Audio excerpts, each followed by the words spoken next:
Hello and welcome to the final episode of the year of Derby County Women in Focus. We're approaching the halfway mark of the season. The U's have a really exciting FA Cup fourth round tie coming up after Christmas, and they're looking to build on what's been a really good recent run.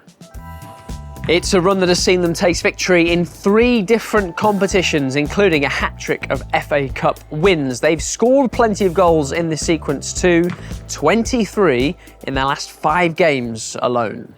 We'll look at the league table and what's to come for the U's later in the show. First, Megan Tinsley is back to being a big part of Derby County women's success this season. It follows her missing all of the 2022-23 campaign following heart surgery. Hers is a remarkable story.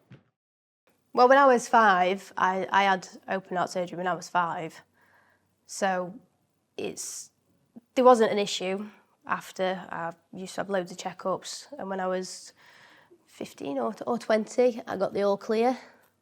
Was there a moment when you sort of noticed that you had a problem again? Just chest pain, shortness of breath, chest pains. Nothing too major, but the one thing that sort of did it for me in terms of thinking I need to go and see somebody was the fact that when we played a game, ran from the edge of our box past the halfway line. And when you tell people this, they think, well, that'd make me out of breath anyway. And it's like, but 2 months ago, I'd won Player of the Month, and the managers were saying it was like a different person coming into training and playing the matches. And then to do that and run from one, like halfway, and run back and physically hear your heartbeat in your ears, you think, that's not right. So then I had to go down because I thought that something was happening. And then with everything that went off in the media with Ericsson and everything like that, you thought, yeah, this could be something quite serious. But luckily it wasn't major. Was it, and is it the sort of thing you think about every day? Yeah, because I think if I didn't go, would something bad have happened? Would it have stopped me from playing football? That's through the whole process, through the whole journey, I was getting ready for a doctor to say, you cannot and you must not play football ever again. Because if you do, you might die. And that's something that you think, that's what I had to think about, and that's something I had to put to the back of my mind. But every so often it came to the front and it'd say, if you carry on, you're going to die. And then it's not a nice feeling, but it's something that I'd prepared myself for as well. But luckily, when all the tests and everything came back negative, I thought, yeah, we're on the right path. So you had the whole season off, Yeah. last season in the end. For how much of that time did you know you were going to be okay to come back?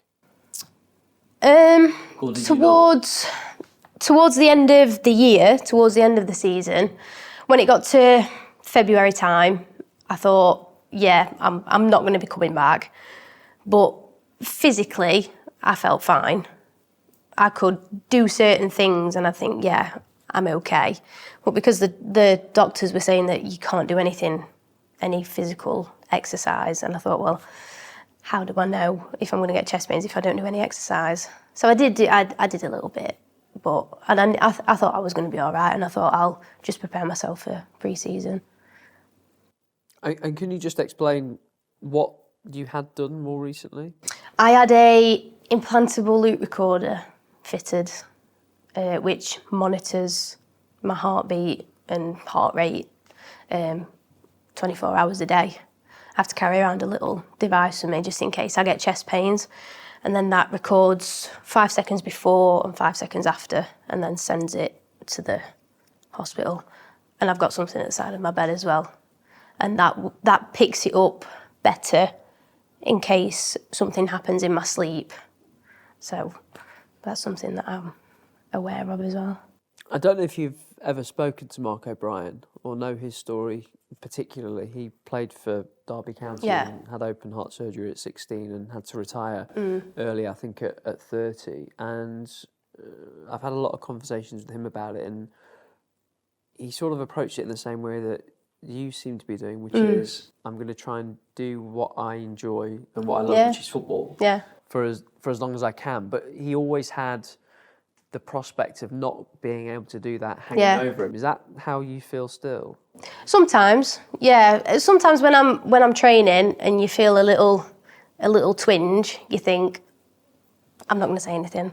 I'm just going to carry on and carry on doing it. But I know my body, and that's what sort of happened at the beginning. I thought to myself, I know my own body. I don't want to stop. I don't want to go to the doctors yet. I don't want to do anything yet. I'm going to see how long I can go. But then eventually it just catches up with you. Let's talk about football, because you've been a big part of the team prior to have to take the season off, and you're a big part of it again now. Talk to me about winning back your place in the squad and in the side, because I think you went to the trials in the summer, didn't you? Yeah. It must have been a bit of a strange experience. Yeah, I felt like a trialist because I'd been in and around the girls, but not as much because sort of mentally I didn't want to be in and around football at that time.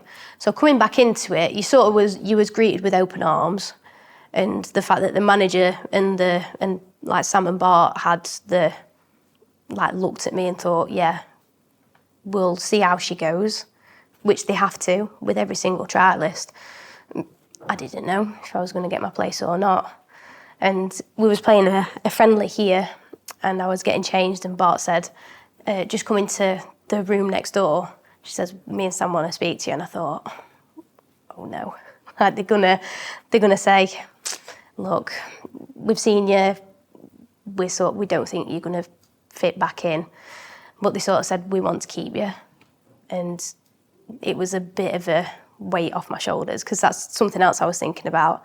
I thought, I know I'm good enough to get back in, but if there's somebody better than me that's trialling, then by all means, then that's something I've got to think about in terms of fitness and trying to get myself back in training, in games, and showing that I could.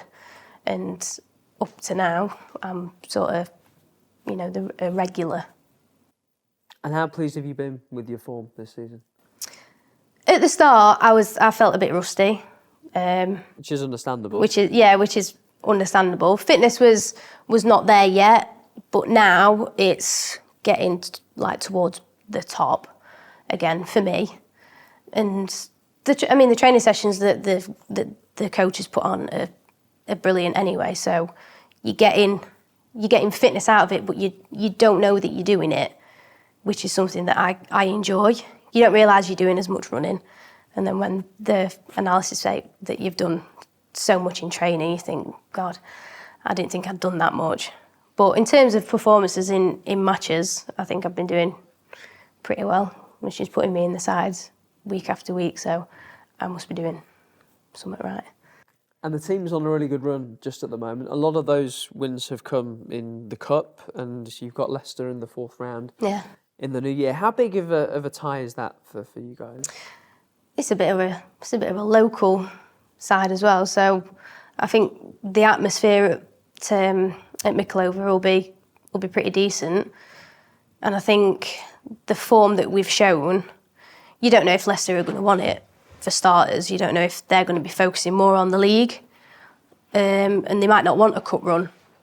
I mean, the money itself is massive for us. Like the pot is very big, but it's not the money that we think about. It's the performances. We want to have a cup run, but we also want to think about the league. But it's going to be good. It's a good opportunity to show the Championship how good we actually are and how we could compete in the Championship as well. Megan Tinsley there. Let's take a look at the Northern Premier Division standings. Derby have games in hand on all the teams above them in the table and the 5th best goal difference in the league as well. They're one of a handful of teams bunched up in mid-table. The U's are only 5 points behind Nottingham Forest in 3rd, with Newcastle and Burnley out in front. Still a long way to go, of course. Now, the challenges of playing football at the high level alone can be enough for some, but imagine combining that with also being a full-time student. That is exactly what Emelia Wilson is doing, working hard toward her degree in biological sciences. It's a very hard degree. Contains like genomics, human development, biochemistry. It's quite a hard degree.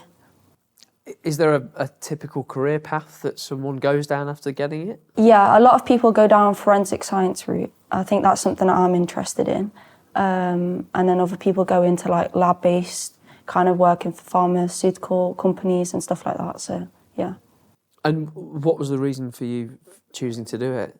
My mum, when I was younger, I used to watch Silent Witness as a kid. And that's like a forensic kind of show, and it got me interested in it. And I was so sick of doing sport when I was younger, kind of doing BTEC sport before I came to uni, and I was just like, I want to change. So I kind of thought human biology, biological science is something different to sports science, yeah. Any other detective shows? Because I'm a bit of a fan as well of Silent Witness, but anything else that you really like? Documentaries on Netflix, there's a couple, but yeah, forensic science from Silent Witness is definitely the one that I chose, yeah. And day to day, I mean, what does life as a full-time student who also plays football here at Derby, what does your sort of, I guess, weekly schedule tend to look like? It's busy. I'd probably say 9 o'clock lectures up until about 2. Sometimes they finish at 6, and I have to literally go from my lecture to training. And then sometimes I'm in the library literally all the time. Got coursework coming on my ears at the minute because, you know, it's November as a uni student, it's quite intense. And then you've got to come to training 3 days a week, play on a Sunday. So it is a lot, but I manage my time quite well. Loughborough is a sporting university as well, and we'll maybe talk about that in a moment or two, but do your classmates, do your lecturers, do they know and do they sort of understand and appreciate the challenges of this part of your life too? Yeah, especially first year I had a pastoral helper, so he kind of knew the position I was in. And then second year, they know that I play football at quite a high level, so if I ever need time out of uni or I need an extension on a coursework, they'll definitely help me with it. Because there's a lot of other people in different sports that play an elite level, so they're used to kind of students not being there if they need to go on international break, kind of just take time out because of sports. Yeah, they're really helpful with it. You played for Loughborough, which meant you played against a former team in the FA Cup the other day. How was that experience? It's changed the team compared to when I was there. A lot of people graduated, so I barely knew any of the girls. Even the coaching staff as well, that's completely changed. But yeah, it is really weird to play against your uni, especially when they're playing on a Sunday at home, which is literally 5 minutes from my house. I kind of wished when we played them away, at Mickleover, it was going to be at Loughborough because it's literally 5 minutes from me. So yeah. How pleased have you been with the season so far for you? I think the beginning of the season we were finding our feet, and then I reckon the back end of the season, leading up into Christmas, I think we've started to pick up points. We're kind of on a good form. The FA Cup, we've done really well in that. League Cup, we've done well in that. Couple of points we've been disappointed about dropping. But yeah, I'm excited for obviously Sunday, that'll be a big game.